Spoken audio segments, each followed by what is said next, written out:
Alright everybody, so we're back for a quick short demonstration, and this is going to be like an explanation video a bit on how hot air balloons work.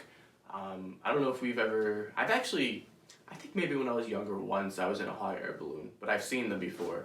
And if you're unfamiliar with what those are, you get into this like little basket. It looks like a basket, but it's not. It's a station where you and a few other people sit in, and in the middle is like this like fire. It's just a large fire is what it is. And as it heats up, it fills essentially this balloon on top of you, and it's huge. This balloon is like, it's probably the biggest balloon it will be the biggest balloon you've ever seen if you get in one. And what ends up happening is just for the heat, the flame in the middle, it fills the balloon, you rise up, and then you're able to,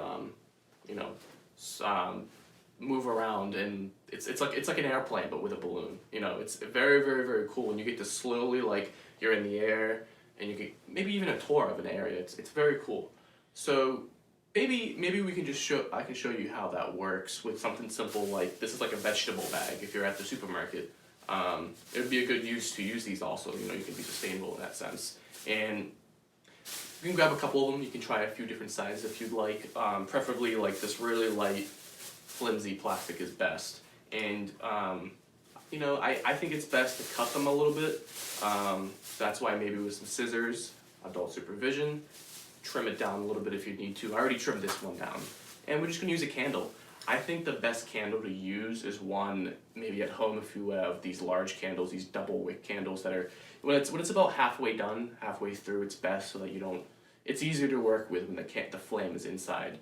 It can still work with a normal candle, it's just gonna be really, really tough to do, but if you got some half-used candles, that's how it works. So let me maybe just show you what we're going to do, and I'll explain it at the same time. I like to expand our vegetable bag here, and we're just going to place it over. And what you'll see is that the bag is going to actually want to rise, and we're going to try to let that happen. So when you're doing this, try your best not to get the bag in contact with the flame. It's just going to melt the plastic. And was I just doing it just now? I thought I felt the plastic melting. So that's why you don't want to hold it too close. So what you do is you just kind of slowly hold it over the flame like this, and then you're going to let go. Let's try it a few more times here. Ooh. I got close, guys. I got close.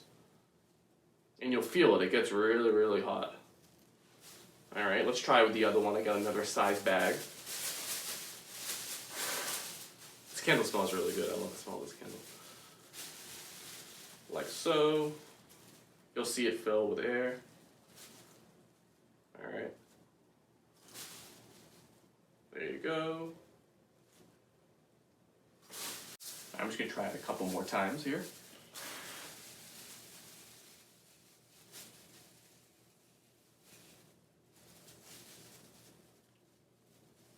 Oh yeah.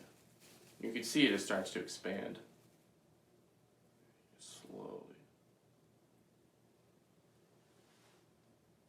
Alright. Keep it going, keep it going. Alright, that was a good try. So that was cool actually. I got that pretty high, higher than me. That was the first time I got it that high. I'm glad I got it on camera. So, when you put the bag over the candle, you'll feel it start to heat up, right? Because there's a lot of heat from the candle, from the flame, and that heat rises because heat wants to rise.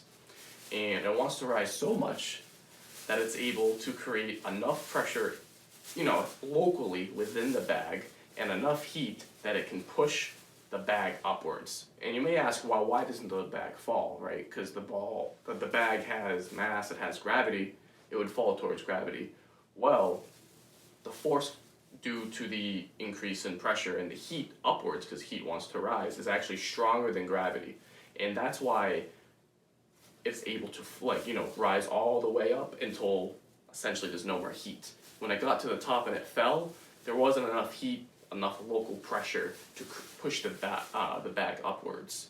And that's also why you need a really, really flimsy, very, very light bag, because if the bag is too heavy, it won't work. Or what you'll need is a lot more flame and a lot more heat, but I only have a candle. So the hot air balloon, if you ever get in one, it's actually really interesting. They have a really, really large flame. It gets really hot, and that, creates enough heat and enough force to push the air balloon upwards.